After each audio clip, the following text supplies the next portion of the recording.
What you're looking at here is relocating a compost pile the easy way. I'd already pulled the pallets off that were creating it because we had something else going in this spot. This obviously is a throwback to when this project started, which was August, I believe. Anyway, it's one of the great things about using pallet bins to build your compost piles. You can do them, and when you decide you want them to be somewhere else, they're fairly easy to move. Especially, of course, if you have a machine to scoop up the actual material, you don't have to do it by hand. So there you can see the rim of the plastic we just cut. It had gone the whole way over, and these edges are buried a little over a foot, more like 18 inches into the ground. We covered this back in the spring before the grass had really started growing much for the year. Of course, we didn't have this building plan then, but you can see it actually was killing the quackgrass. That hard line stopped it, and after all summer of blistering heat and bright sun on that black, it killed this whole patch, which is what we wanted.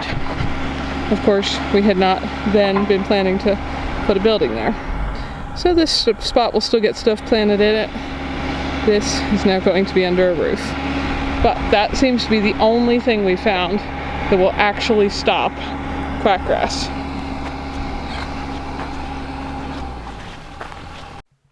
The next part of this project involved getting corners set, leveled, and squared for where this thing that you haven't seen yet is going to go. This entire project came about because we had, especially since Clay and all his tools and stuff are here full time, we have a lot of things that were stored under tarps. And that works, protects them from the weather. It, keeps things safe. But it's also a pain because you're constantly tying down the tarps when the wind loosens them. It's a pain when you want to grab something. You got to untarp it, retarp it, etc. Anyway, Clay's one brother got a very similar building to what we are going to put up here. I'm not sure it really counts as a building. We are calling it our new big metal tarp.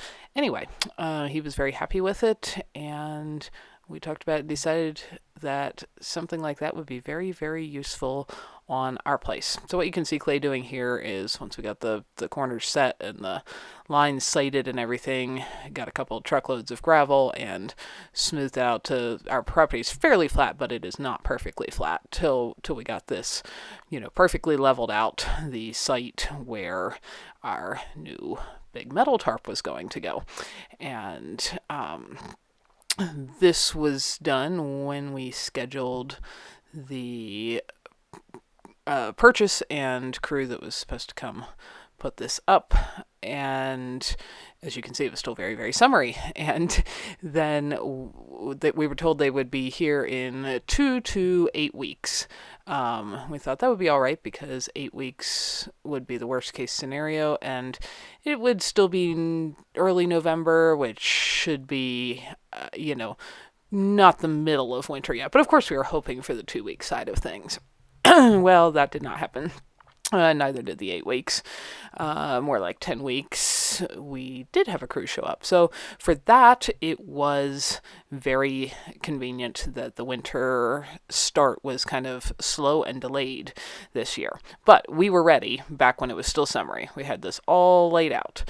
And now you can see there's snow on the mountain peaks. We jumped ahead here about 10 weeks to the morning we actually had a crew arrive. These guys were super efficient.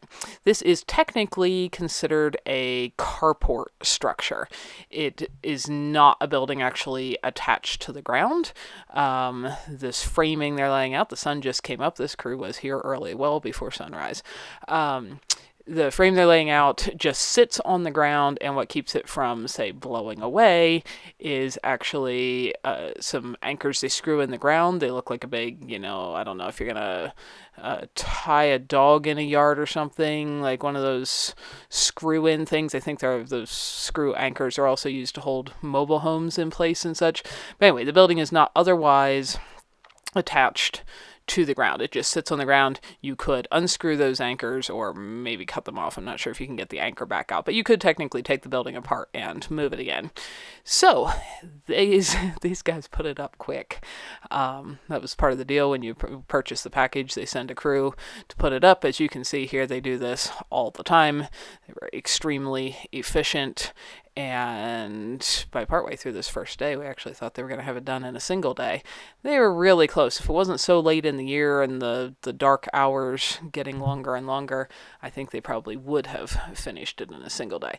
Anyway, the main building there where they just stood up all those supports, that is a 30-foot by 30-foot area.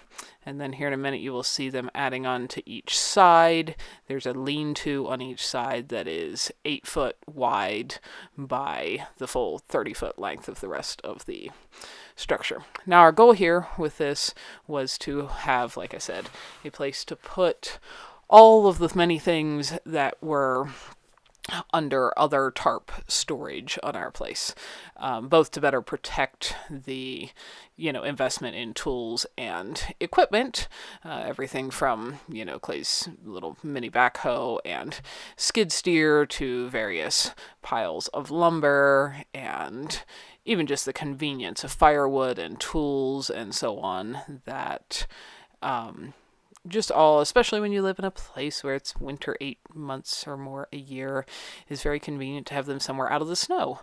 And, tying tarps over everything does work, but like I mentioned, it is a lot more of a headache. So this is something we were really, really looking forward to. I'm really thankful that they showed up before winter. And there's the main roof going on. Bang, boom, really rapidly with, like I said, this crew of guys was very, very efficient. They got that part all done. Here now you can see the lean-to supports being popped onto the one side, and it was kind of fun to watch them work. Unfortunately, it was sunny. You can see from the tarps, you can see in the background there, it was really, really windy, and it was cold. It was, I think, below freezing for at least part of the day they were here. That ground that they're working on is frozen solid, and most years at this time, because this was the very end of November, we would have had a lot of snow on the ground. It was just that we had such a low snow year here. It looks much more fall-like than the calendar would have indicated, because we just had not gotten snowfall on the valley or even much in the mountains yet at this point. In the several months now since our big metal tarp has been completed, we have been very, very thankful for it. It has been a very practical, and I'll go into some more of showing you guys what we've got in it here once it's all put together, but it's been a very practical thing that we have benefited from and used every single day. And for the amount of space that it covered and protected, I would say it's a fairly reasonable price, especially for something that should be around the rest of our lives. Unlike when you buy a tarp and they eventually wear through and tear and wear out and blow away and all of those kinds of things. So it's, I think, going to have been a worthwhile investment. Of course, it was not free. This was something we decided to put part of our savings towards, and that's so far a choice we have not regretted, because it is, as mentioned, a daily blessing, and it's something we are very thankful that we have. The crew of guys that put the building together was absolutely awesome. The company that we ordered it from is, let me make sure I get the names right, was Carport Central, and they do a lot of this style of buildings. They're all the metal frames with, sheet metal on them. They do them in, what you would think of as a little traditional carport, all the way up to huge commercial buildings and barns and everything in between, but they're all the same kind of construction, basically. And they were pretty good to work with, except for the part that we didn't know when we purchased something through them. They actually have their own crews, build their own stuff in the majority of the country, especially the eastern part of the country. But in our area, we're in Wyoming, they do not have their own crews here, so they subcontracted with a separate company, Coast to Coast Carports, to actually build the building. That's not really specified or very clear in the paperwork, and it's totally fine if they have somebody else doing the work. We did have some issues with Coast to Coast, with the office side of things, with the communications, the billing, the scheduling department. Things got rescheduled multiple times, sometimes with a few hours notice or no notice, like not being even told till after someone was supposed to be there. So that was rather frustrating. It looked like from reviews, a lot of people had that experience with Coast to Coast as a company. And by the way, these guys did work till after it was like pitch dark. They were very nearly done, but they did not quite get finished that first day. So then they were back the next morning, once again, before sunrise in very cold temperatures. So I would still hesitate to buy one of these structures directly from Coast to Coast. Carport Central got on the phone to them when there was issues, and it seemed like they resolved it. I do not know if we would have been able to resolve those things, like someone actually eventually showing up and putting up the building, had we not had the other company involved. And so I just want to point that out. If you're in the Western United States, you are probably going to actually be dealing with Coast to Coast. And I thankfully, this was not our experience the way it ended up, but there were a lot of purchasers who have left very unhappy reviews of that company, saying that they never, ever got their building. They never got their down payment back, etc. Fortunately, that was not our experience. My guess is if you are on the other half of the country and you actually have Carport Central dealing with their crews, their manufacturing and stuff, start to finish, none of those things would be an issue at all. They seem to have very happy customers. And again, the actual crew, once they got here, not the office, not the scheduling department, none of that, they were spectacular. These guys put up, I mean, this is one of many crews, but this particular crew puts up several of these buildings of varying sizes per week, every week, all year, everywhere from Wyoming to Montana, Oregon, Utah, North and South Dakota, and maybe parts of Washington. I think something like that. Anyhow, here you can see the building very nearly done. And it is, of course, matching colors to all of the other structures on our property, since we both really like the colors that Fineth the tiny house was. So we've just made everything match. Black roofs and gray siding since then. They're just getting the last little trim pieces done here. Everything does seem to be super solid.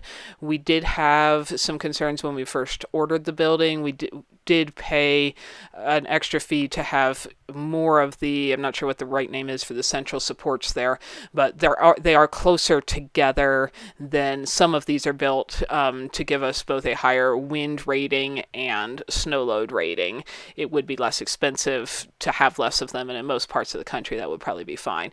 We do get some rather violent winds here at times, and obviously sometimes we get massive snow loads, so that was important for us. But everything seems super solid.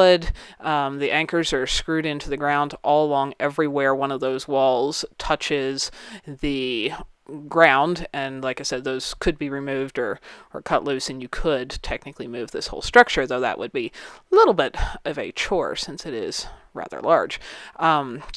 But everything has held up well in the months since. We have got some heavy snow and have had no issues with that. There has been no leaks, and we have gotten some very, very violent wind and had no issues with that either. So this is probably the first and last time you'll ever be able to see all of this with no stuff in it. It's just some chicken feathers that stuck to the back wall. This is the one lean-to. Looking at the door. You can see what the framing looks like up there. Just looking into the main part. Just went over everything with a magnet. Found a few screws, but not a lot for how many they picked up themselves. Ready to park the skid steer here. Tana's checking for any goodies the crew may have left. This is looking out the main door and up into the ceiling.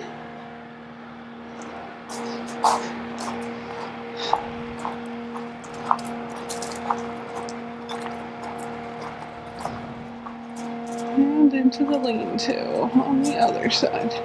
Just a mirror image of the first one.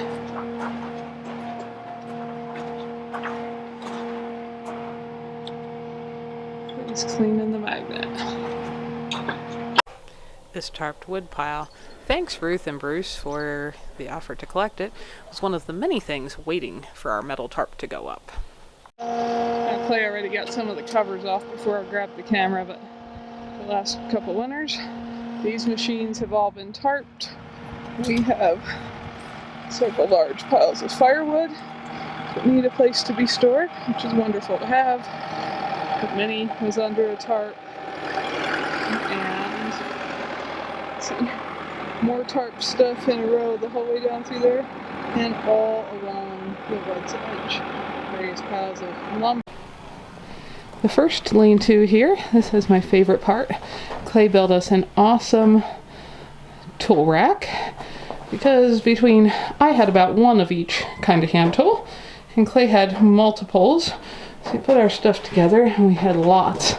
Anyway, they're all neatly organized. It's really easy to see things like there's one shovel out in use right now because there is one hole. But this is wonderful to be able to grab each tool as you need it and not have everything landslide. Even used a short pallet to make a bin for things like the pickaxes, mauls, big sledgehammers and stuff. And then the back, approximately not quite half when it's full up to that board edge, the lean-to will be half full with firewood. So there's quite a few cords in there. Under that tarp's our log splitter, and that is what is in there for the winter. This tool rack is my favorite thing. The big main part of the building has our vehicles parked in the front. They still get some snow on their front ends, but what it does hold quite nicely is Clay's equipment. As you can see, other random things like spare parts, the lawnmower, dog crates, some pallets that will probably become another compost bin, one of his saws so you can work in here and have plenty of space, spare lumber for some other projects, and so on. So that is what the main part of the bin, the main part of our big metal tarp is doing. The far lean-to is the least organized right now. Those boxes hold a project that's going to happen this spring, and then it's other random things. All the wheelbarrows, chairs, the canoe, the rakes were the department that didn't fit on the other tool wall, and just random stuff like that. A bunch of the garden hoses.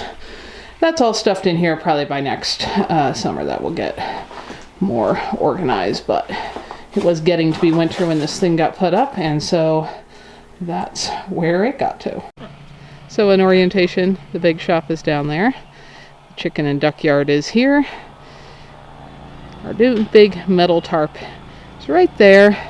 And if you can see over the snow pile where Clay's clearing me a path to the beehive, down there's the tiny house. Now, if y'all are still wondering, I've answered this a few times, but a lot of people have missed it, why these buildings are so far from the tiny house. It's because the place we plan to build our actual house is kind of right in the middle behind that gigantic snow lump. And so then it will be very handy to walking straight across to the shop, the chicken barn, and our new big metal tarp. Thanks for spending your valuable time with us. I hope you learned something interesting and useful. Or found something beautiful here.